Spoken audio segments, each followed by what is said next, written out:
So today we're back with another take on the fragrance buying guide series here on the channel. I'm sure you guys have seen the videos I've done before where I'll take a fragrance line, say Jean Paul Gaultier Le Male, and I'll go through each and every scent in the line and give you my thoughts and performance metrics and so on each scent.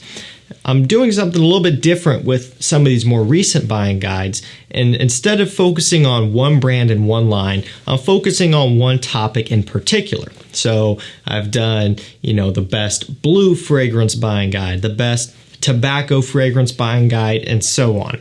And today what I wanted to cover was very much a blanket kind of video, and basically this is going to be 10 of the best compliment getting fragrances in a buying guide format, but they're going to be ranked by performance like I've done some of the others, like the blue scent, the tobacco, coffee scents, whatever. And so starting at the bottom of the list here, it's going to be the worst performing ones, which still perform good. We'll just set the record straight there. But as we go on, they're going to get progressively stronger.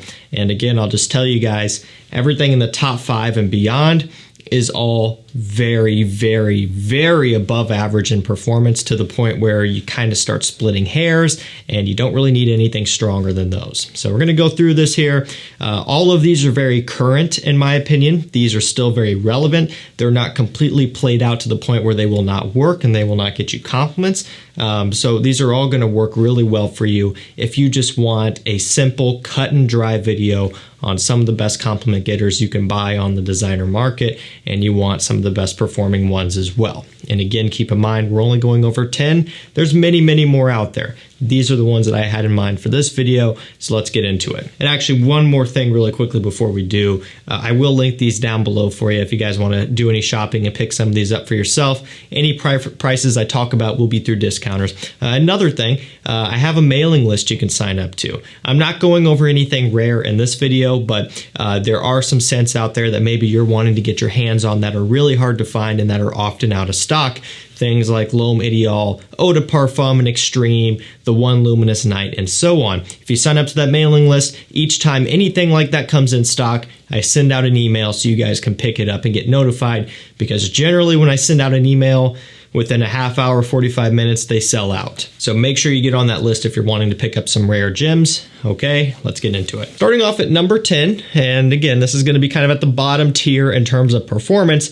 However, compliment factor across the board on all these is going to be fantastic. And again, for what it's worth, this one still performs okay, which we'll talk about, but it's Montblanc Explorer. So kicking off the video strong with a Aventus clone, and this is going to be essentially one of the more popular mainstream designer Aventus clones. There are tons out there in the clone market, of course. However, if you're just wanting to stick with, big designer brands, something that if you wanted to, you could walk into a department store and smell and even purchase at full retail, which you really don't need to, but you could if you were so inclined to do so and you wanted it on the spot.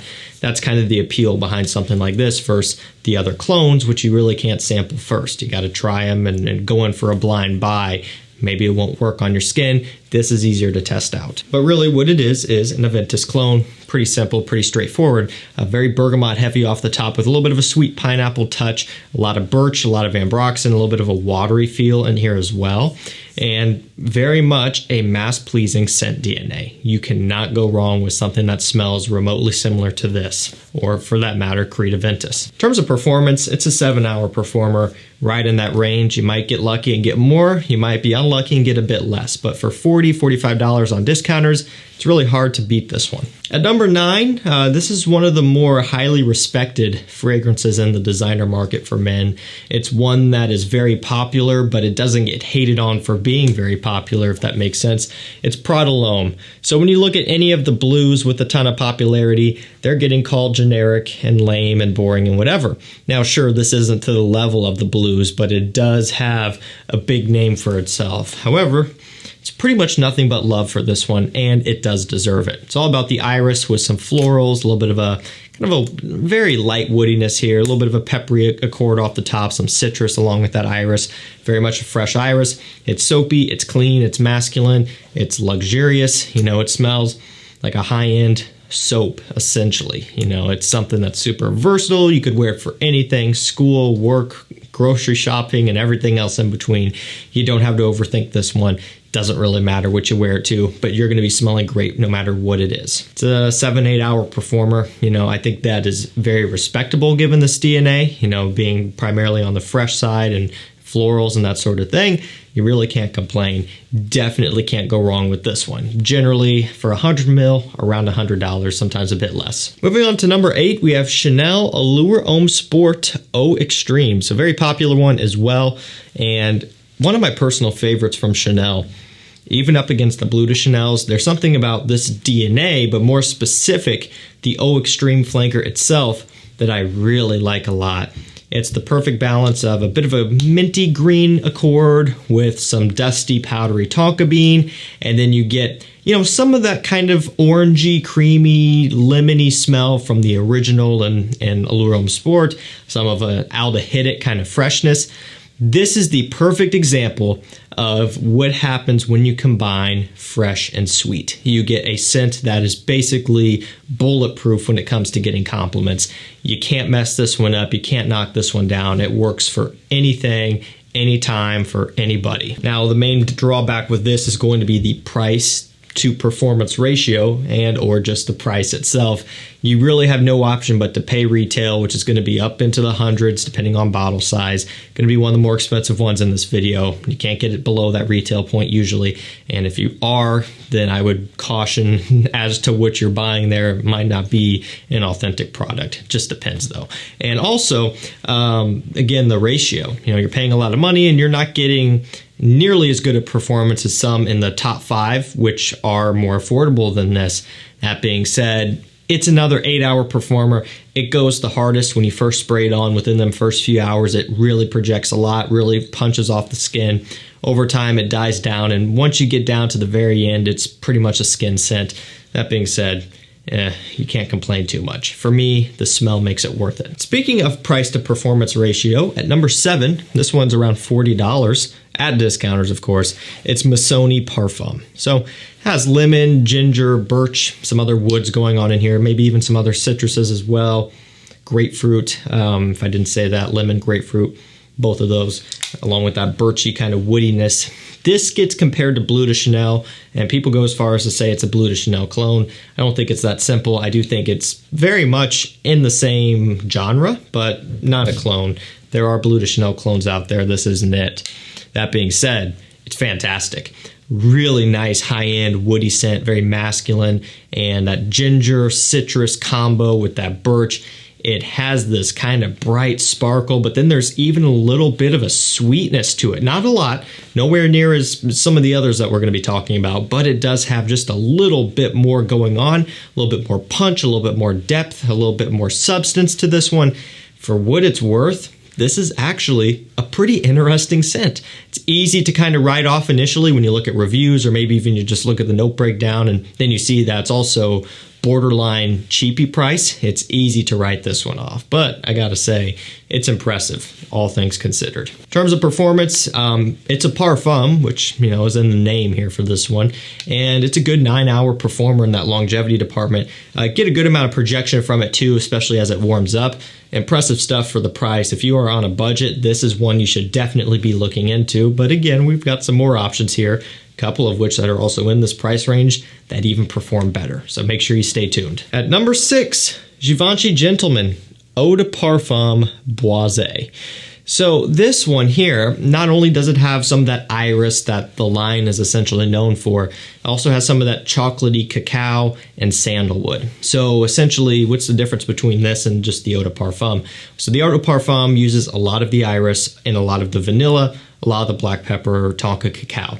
This one is taking a step back on the iris a little bit, taking a step back on the vanilla, but it's really bumping up the cacao and the sandalwood. So it's a little bit more kind of chocolatey, dusty, and very silky and creamy from the sandalwood accord in here, which really sets this one off, and it smells fantastic.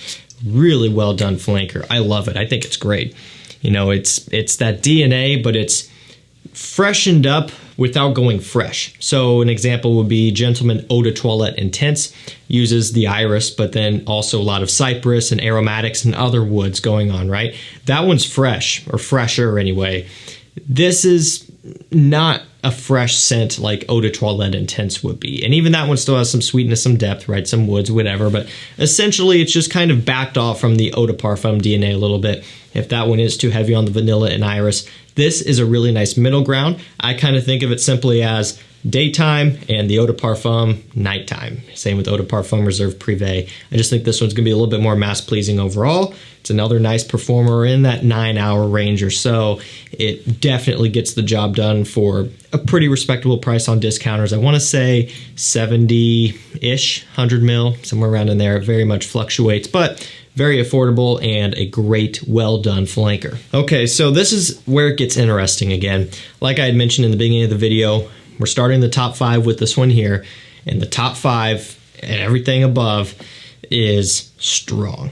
And again, we're kind of to the point where it's splitting hairs, and to get super technical and touchy and picky is kind of a waste of time, because at the end of the day, it's all skin chemistry related anyway. And if one person says, oh, that lasts 13 hours on me, not 12, and another person says, oh no, I get 14 out of it, not 13.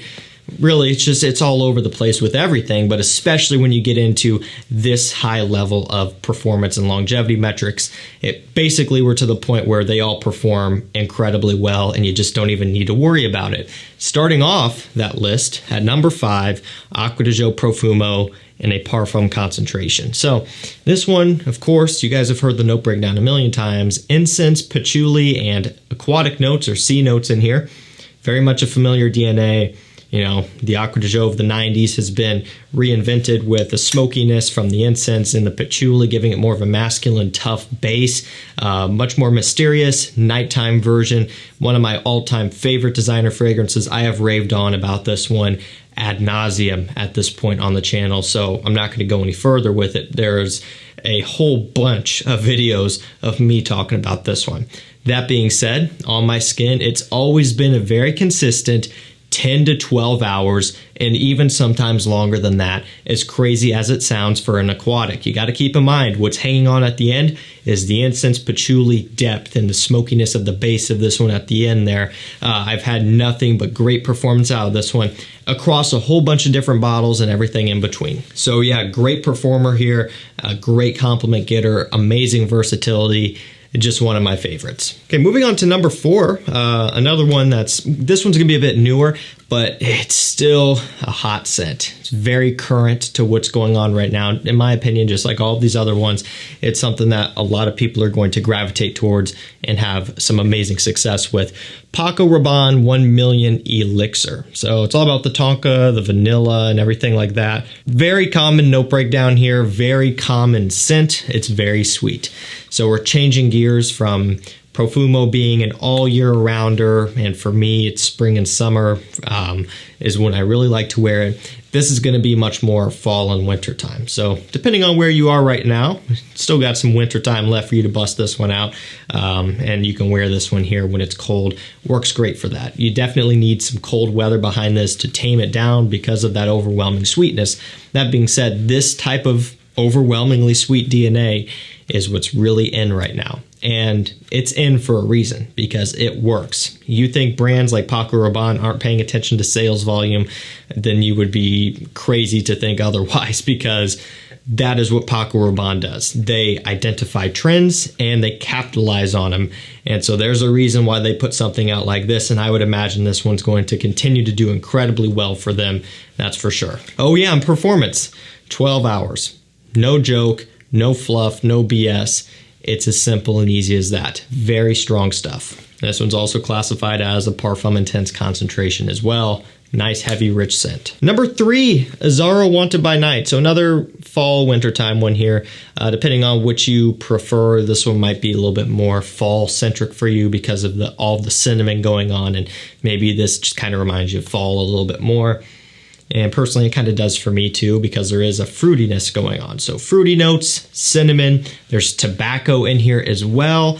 You know, I wear it into wintertime all the time with no problems. But when I do smell this, initially what comes to my mind is the weather just starting to cool off, throwing on some hoodies. This isn't a hoodie, but this is, and the leaves are turning, just fall, you know, that's what it smells like. However, still very much appropriate for the winter time, and even maybe could have a little bit of a holiday smell to it as well, maybe a little bit gourmand leaning. All I can tell you is when it's in stock on discounters, mid $50 range, 100 mil, and again, it's another 12 plus hour performer. Great above average performance for the price point. You gotta have it. So number 2 and number 1, we're definitely splitting hairs big time. Really, again, this whole top 5 was number 2 and number 1. Probably would swap back and forth each time I wear it. Like there might be a time where I wear this one and it performs better than number 1. There might be a time where I wear the number 1 and it performs better than this, or vice versa, or whatever. They're gonna flip-flop just like a lot of these in this top 5 will. Just depends on weather conditions and your skin that day and everything like that. But number 2, Why Eau de Parfum by Yves Saint Laurent. So sage, apple, amberwood, basically ambroxan, some other citruses and fruits along with that fruity apple. So it's basically aromatics mixed with sweetness. So it's their take on a blue scent, but it's done in a different way. It's not like Sauvage where it's all spicy and sharp, you know, nothing like that. It's not really aquatic either, like maybe Aqua Atlantique or something along those lines. Oh man, this is one of those scents where I just can't help but really enjoy it. I wear this a lot in the summertime. I'm not afraid to wear it when it's super hot outside. In fact, I enjoy it. I like how it even sweetens up more, but that's a controversial topic. A lot of people wouldn't go as far to wear it when it's really hot out. I would. So you could think of this one as a spring, early summer, fall, winter scent, I guess, or just climate controlled indoors any time of the year. When it's 70 degrees, you're not going to have a problem with this. But one thing you also will not have a problem with is getting some amazing compliments from this one as well. I mean, it's a people pleaser. It's another one that is mixing fresh with sweet. Like you've probably noticed here with a few of these at the top of the list, it just works without fail. Again, that one's a 12 plus hour performer, very consistent, and also on discounters, usually 110 maybe, something like that, 100 mil. It's a little bit more expensive, but it's worth it. Okay, now this number 1 is a little bit less than half the price of Why Eau de Parfum. It generally sometimes performs better, sometimes doesn't, but a lot of times it does. So 12 plus hour performer, again, $40, $45 here. What else? It's a blue scent, it's fresh, it has a little bit of a smokiness, a little bit of a mysterious edge, but it still kind of maintains this playful smell. So depending on what you're wearing it for, the scent can adapt to those conditions. If you're a little bit more dressed up and upscale, it can swing that way. If you're very much casual, t-shirt and shorts, laid back, it can go that way as well. It's something that pretty much any age can rock with. I just think when you line up all of your cards, price, performance, mass appeal, versatility, compliment factor, age of use, you know, versatility of age, whatever you want to call it, it does everything so well. Versace Dylan Blue. You guys know I like this one a lot.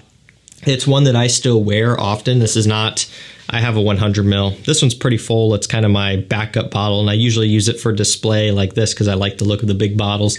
I do have a 100 mil that I've put a pretty heavy dent in, and I've actually worn a little bit out of this as well.